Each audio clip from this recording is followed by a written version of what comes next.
Good afternoon, fellas. This video is going to be about repairing this Winchester Model 12 shotgun. And I made a big mistake here, and I got myself in a little bit of a pickle. And basically, I ended up breaking, these are called extractors, the little extractor pieces here. This is the left-hand side of the extractor. I ended up breaking it off. Numeric, but they all recommended, all trustworthy, very easy place to find the parts. So I got a bunch of parts. Some of these I didn't even need. I just got them anyways. I've got I've got a little screw there. This is the main piece that I needed. We're going to look at all this stuff later, so don't worry about that. That is the extractor, the left side extractor, and then we've got our new ejector. What I'm going to do is I'm going to show you how all this works, how it operates. First things first here is, how does the receiver and the breech bolt work together? So the way these work is, if you look at the shape of this breech bolt, it's got a big hump in the back. In here is, that's got a little alcove in it that this fits up inside of when it's pushed up into the receiver like this. So this comes forward and then it goes up. And when it's up, it can't go back. And a lot of it is moving this up and down so that it can go back and stays up. Right there. So that needs to ride inside of this little trench that is right here. Once it goes right into that trench, like this, and drops down in the bottom, then it just goes right up to the front, just like that. And when I did that, that also dropped it up in the top there. So if I were to push on the front of this, it's not going to go backwards because it's locked up in here in that little alcove. But if I just let it fall down with my thumb, then I can push it backwards, right? And so that's kind of what happens. It goes up and then it gets pushed back. Look, you can see this kind of teardrop shaped cutout here. If I were to, this action's pushing back and forth this way when you pump it, right? So if I were to push back like this, it's not going to go straight back. It's going to follow that contour. Notice how this comes down, right? Well, that's the same as this going the opposite direction. So what that means is when you push that, when it's flipped over like this, and you're pushing this action in this way, it's actually pulling the breech bolt down. And when it pulls it down, it comes out of its recess there where then it can go all the way back. And also, if I turn it over here and I push on it, it's kind of hard to see, but it's coming down like this. See that? Now what that does is, let's put all of this inside the breech, and notice if I slide it in that gap, it's hitting, right? It can't go any further. And that's because of that little lever in there. And so if I'm going to try to hold all this together, I'm pushing on this back release button, and now it slides all the way through. And these are a clip that keeps this from sliding up and down. So that's important here too, is when I put this back in here like this, and I slide it in, when it goes in and the whole thing's assembled and the trigger's assembled, this won't come down, right? See, I'm not holding anything. It's not falling out. It's not coming down. So if I push on the back side of this one like that, it's going to allow it to drop down just like that and then come back. Now undo this. I'm going to take this out, lift it up like this, And what we're going to have to do is we're going to have to take this broken one off. So now we're getting into the nitty-gritty of this video. And to do that, there is a little tiny hole here at the bottom, if you can see that. Right there. And then there's a big hole at the top. There's a pin in there, and that pin is what is going through this extractor. So we have to push it out. So all we have to do is take a 1/16 of an inch punch. I'm going to put this on our platform like this. I'm going to put this punch in that little hole, and I'm going to bang the crap out of it with my 3-pound mallet. I'm just kidding. You don't ever want to do that. We're just going to tap it out here. That, and it should be coming out of the top. Focus. See that? I'm just going to just push it all the way through here.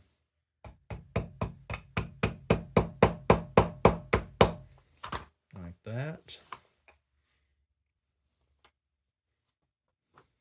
This ought to come right out. There's no spring on it.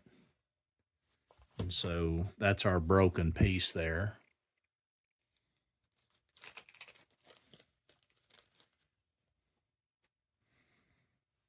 There's what it's supposed to look like. So that's a whole unbroken piece.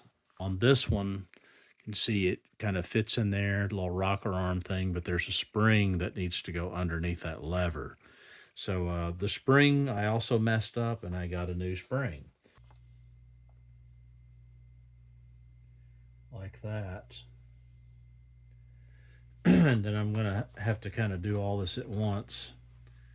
I'm going to put this pin here, kind of get it halfway started, and I'm going to push this extractor down in the slot, and I'm going to compress that spring.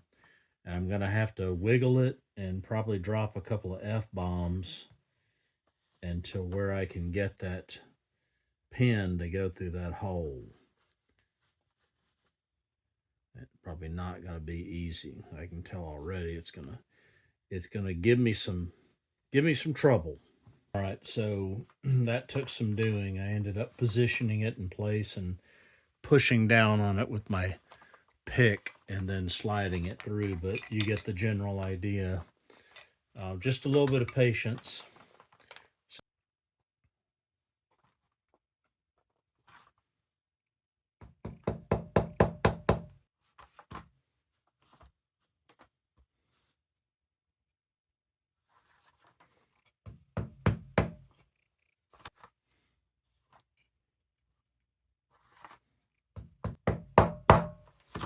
Like I said, we want to make sure that that is not in any way protruding out of the top, and it's not, so that feels pretty good. Okay, so that's in place. Give you some good looks at this. That's what it looks like. So let's just put this in here to see how that's going to work. This is a fake test shell here. There's no gunpowder or anything like that. It doesn't even have a primer to use for this purpose. But I'm just going to put it in here as if it came up out of the magazine. And I'm going to push the bolt forward. And, you know, it hasn't clipped on. The extractors haven't clipped onto it yet. When I push it forward, it should grab onto those. And it did. Okay, so this is what the old ejector looked like.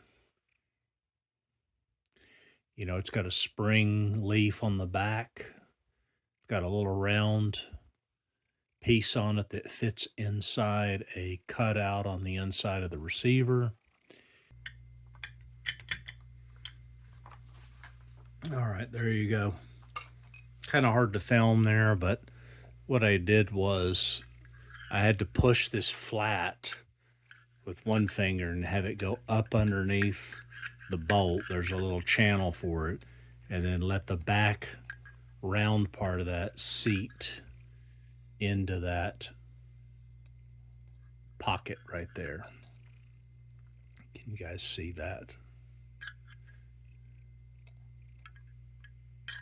That right there has to seat down in that pocket there, then that part pushes flat, goes up underneath the receiver.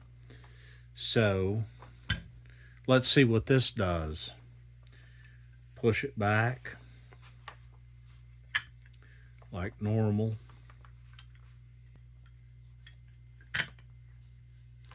That's going to come back. You can see the ejectors kicking out there. Then I'm going to come forward a little bit, and then I'm going to put our little test round in here. Okay, and then to come back, unlock it.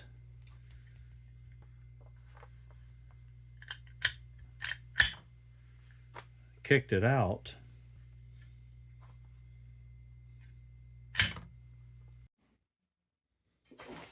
Okay, so we're gonna put our firing pin back in, but I got to make sure that this little notch here is matched up perfectly on that spring like that. And I got to kind of push it all in place. I'm gonna have to push it a little bit up and down where you can feel it engage the threads on the other side, or you'll just be spinning your wheels forever.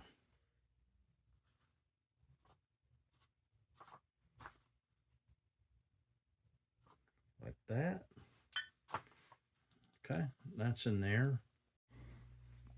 If I push this down, that's what happens when it goes up into the receiver.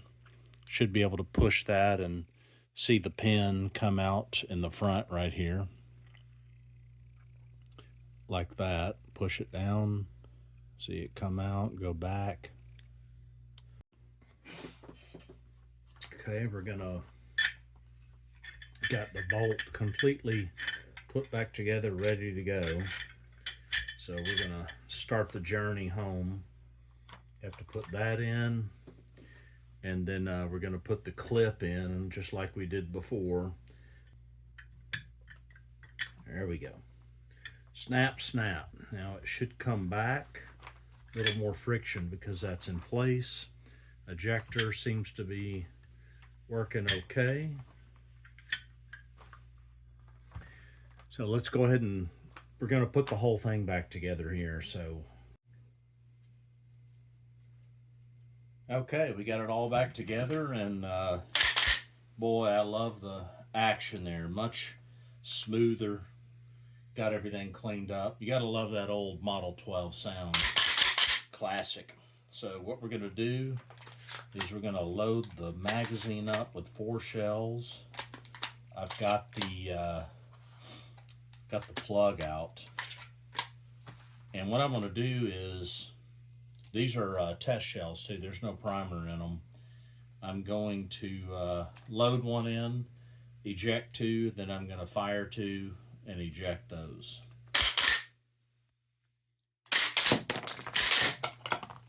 Fire, fire.